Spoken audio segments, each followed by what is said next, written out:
முதல் வாசகம். தூய ஆவி நிறைந்த எழுவரை தெரிந்தெடுங்கள். திருத்தூதர் பணிகள் நூலில் இருந்த வாசகம் 6வது அதிகாரம் 1-7 முடியவுள்ள இறைவார்த்தைகள். அக்காலத்தில் சீடர்களின் எண்ணிக்கை பெருகி வந்தது. அப்போது கிரேக்க மொழி பேசுவோர் தங்களுடைய கைம்பெண்கள் அன்றாட பந்தியில் முறையாக கவனிக்கப்படவில்லை என்று எபிரேய மொழி பேசுவோருக்கு எதிராக முணுமுணுத்தனர். எனவே 12 திருத்தூதரும் சீடர்களை ஒருங்கே வரவழைத்து, நாங்கள் கடவுளது வார்த்தையை கற்பிப்பதை விட்டுவிட்டு பந்தியில் பரிமாறும் பணியில் ஈடுபடுவது முறையல்ல. ஆதலால் அன்பர்களே, உங்களிடமிருந்து நற்சான்று பெற்றவர்களும் தூய ஆவியாருளும் வல்லமையும் ஞானமும் நிறைந்தவர்களுமான எழுவரை கவனமாய் தெரிந்தெடுங்கள். அவர்களை நாம் இந்த பணியில் நியமிப்போம். நாங்களோ இறை வேண்டலிலும் இறைவார்த்தை பணியிலும் உறுதியாய் நிலைத்திருப்போம் என்று கூறினர். திரளாய் கூடியிருந்த சீடர் அனைவரும் இக்கருத்தை ஏற்றுக்கொண்டனர். அதன்படியே அவர்கள் நம்பிக்கையும் தூய ஆவியும் நிறைந்த ஸ்தேவான், பிலிப்பு, பிரக்கோர், நிக்கானோர், தீமோன், பர்மனா, யூதம் தழுவிய அந்தியோக்கிய நகரத்து நிக்கோலா என்பவர்களை தேர்ந்தெடுத்து அவர்களை திருத்தூதர் முன்னால் நிறுத்தினார்கள். திருத்தூதர் தங்கள் கைகளை அவர்கள் மீது வைத்து இறைவனிடம் வேண்டினர். கடவுளது வார்த்தை மேன்மேலும் பரவி வந்தது. சீடர்களின் எண்ணிக்கை எருசலேம் நகரில் மிகுதியாக பெருகிக் கொண்டே சென்றது. குருக்களுள் பெருங்கூட்டத்தினரும் இவ்வார்த்தைக்கு கீழ்ப்படிந்து நம்பிக்கை கொண்டனர். ஆண்டவரின் அருள்வாக்கு. கிறிஸ்துவே உமக்கு புகழ். பதிலுரை பாடல். பல்லவி. உமது பேரன்பு எங்கள் மீது இருப்பதாக. நீதிமான்களே, ஆண்டவரில் களி கூறுங்கள். நீதியுள்ளோர் அவரை புகழ்வது பொருத்தமானதே. யாழ் இசைத்து ஆண்டவருக்கு நன்றி செலுத்துங்கள். நரம்பு யாழினால் அவரை புகழ்ந்து பாடுங்கள். பல்லவி. ஆண்டவரே, உமது பேரன்பு எங்கள் மீது இருப்பதாக. ஆண்டவரின் வாக்கு நேர்மையானது. அவருடைய செயல்கள் எல்லாம் நம்பிக்கைக்கு உரியவை. அவர் நீதியையும் நேர்மையையும் விரும்புகின்றார். அவரது பேரன்பால் பூவுலகு நிறைந்துள்ளது. பல்லவி. ஆண்டவரே, உமது பேரன்பு எங்கள் மீது இருப்பதாக. தமக்கு அஞ்சி நடப்போரையும் தம் பேரன்புக்காக காத்திருப்போரையும் ஆண்டவர் கண்ணோக்குகின்றார். அவர்கள் உயிரை சாவினின்று காக்கின்றார். அவர்களை பஞ்சத்திலும் வாழ்விக்கின்றார். பல்லவி. ஆண்டவரே, உமது பேரன்பு எங்கள் மீது இருப்பதாக. இரண்டாம் வாசகம். நீங்கள் தேர்ந்தெடுக்கப்பட்ட வழிமரபினர், அரச குருக்களின் கூட்டத்தினர். திருத்தூதர் பேதுரு எழுதிய முதல் திருமுகத்தில் இருந்த வாசகம் 2வது அதிகாரம் 4-9 முடியவுள்ள இறைவார்த்தைகள். அன்பிற்குரியவர்களே, உயிருள்ள கல்லாகிய ஆண்டவரை அணுகுங்கள்.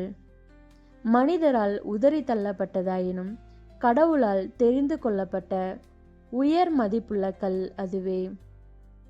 நீங்களும் உயிருள்ள கற்களாய் இருந்து ஆவிக்குரிய இல்லமாக கட்டி எழுப்பப்படுவீர்களாக. இயேசு கிறிஸ்துவின் வழியாய் கடவுளுக்கு உகந்த ஆவிக்குரிய பலிகளை படைக்கும் தூய குருக்களின் கூட்டமாகவும் இருப்பீர்களாக. ஏனெனில் இதோ, சீயோனில் நான் ஒரு மூலைக்கல் நாட்டுகிறேன். அது தேர்ந்தெடுக்கப்பட்ட விலையுயர்ந்த மூலைக்கல். அதில் நம்பிக்கை கொண்டோர் பதற்றம் அடையார் என்று மறைநூலில் காண கிடைக்கிறது. நம்பிக்கை கொண்ட உங்களுக்கு அது உயர் மதிப்புள்ளதாக விளங்கும்.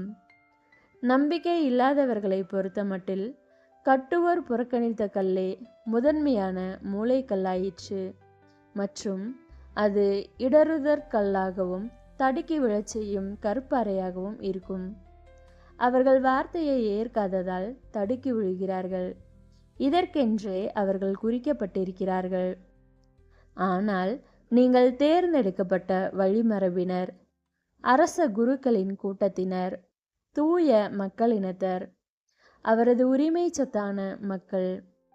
எனவே உங்களை இருளினின்று தமது வியத்தகு ஒளிக்கு அழைத்துள்ளவரின் மேன்மை மிக்க செயல்களை அறிவிப்பது உங்கள் பணி. ஆண்டவரின் அருள்வாக்கு. கிறிஸ்துவே உமக்கு புகழ். நற்செய்திக்கு முன் வாழ்த்தொலி. அல்லேலூயா, அல்லேலூயா. வழியும் உண்மையும் வாழ்வும் நானே. என் வழியாய் அன்றி எவரும் தந்தையிடம் வருவதில்லை என்கிறார் ஆண்டவர். அல்லேலூயா. நற்செய்தி வாசகம். வழியும் உண்மையும் வாழ்வும் நானே. யோவான் எழுதிய தூய நற்செய்தியிலிருந்த வாசகம் 14வது அதிகாரம் 1-12 முடிய உள்ள இறைவார்த்தைகள். அக்காலத்தில் இயேசு தம் சீடரை நோக்கி கூறியது: நீங்கள் உள்ளம் கலங்க வேண்டாம். கடவுளிடம் நம்பிக்கை கொள்ளுங்கள், என்னிடமும் நம்பிக்கை கொள்ளுங்கள். என் தந்தை வாழும் இடத்தில் உறைவிடங்கள் பல உள்ளன. அப்படி இல்லையெனில் உங்களுக்கு இடம் ஏற்பாடு செய்ய போகிறேன் என்று சொல்லியிருப்பேனா? நான் போய் உங்களுக்கு இடம் ஏற்பாடு செய்த பின் திரும்பி வந்து உங்களை என்னிடம் அழைத்து கொள்வேன். அப்போது நான் இருக்கும் இடத்திலேயே நீங்களும் இருப்பீர்கள். நான் போகும் இடத்துக்கு வழி உங்களுக்கு தெரியும் என்றார். தோமா அவரிடம், ஆண்டவரே, நீர் எங்கே போகிறீர் என்று எங்களுக்கு தெரியாது. அப்படி இருக்க நீர் போகும் இடத்துக்கான வழியை நாங்கள் எப்படி தெரிந்து கொள்ள இயலும் என்றார். இயேசு அவரிடம், வழியும் உண்மையும் வாழ்வும் நானே. என் வழியாய் அன்றி எவரும் தந்தையிடம் வருவதில்லை. நீங்கள் என்னை அறிந்திருந்தால் என் தந்தையையும் அறிந்திருப்பீர்கள். இது முதல் நீங்கள் தந்தையை அறிந்திருக்கிறீர்கள், அவரை கண்டும் இருக்கிறீர்கள் என்றார். அப்போது பிலிப்பு அவரிடம், ஆண்டவரே, தந்தையை எங்களுக்கு காட்டும், அதுவே போதும் என்றார். இயேசு அவரிடம் கூறியது: பிலிப்பே, இவ்வளவு காலம் நான் உங்களோடு இருந்தும் நீ என்னை அறிந்து கொள்ளவில்லையா? என்னை காண்பது தந்தையை காண்பது ஆகும். அப்படி இருக்க தந்தையை எங்களுக்கு காட்டும் என்று நீ எப்படி கேட்கலாம்? நான் தந்தையினுள்ளும் தந்தை என்னுள்ளும் இருப்பதை நீ நம்புவதில்லையா? நான் உங்களுக்கு கூறியவற்றை நானாக கூறவில்லை. என்னுள் இருந்து கொண்டு செயலாற்றுபவர் தந்தையே. நான் தந்தையுள் இருக்கிறேன், தந்தை என்னுள் இருக்கிறார். நான் சொல்வதை நம்புங்கள். என் வார்த்தையின் பொருட்டு நம்பாவிட்டால் என் செயல்களின் பொருட்டாவது நம்புங்கள். நான் செய்யும் செயல்களை என்னிடம் நம்பிக்கை கொள்பவரும் செய்வார். ஏன், அவற்றை விட பெரியவற்றையும் செய்வார். ஏனெனில் நான் தந்தையிடம் போகிறேன் என உறுதியாக உங்களுக்கு சொல்கிறேன். ஆண்டவரின் அருள்வாக்கு. கிறிஸ்துவே உமக்கு புகழ். இன்றைய வாசகங்கள் உங்களுக்கு நம்பிக்கை கொடுத்தால் கமெண்டில் ஆமீன் என்று எழுதுங்கள்.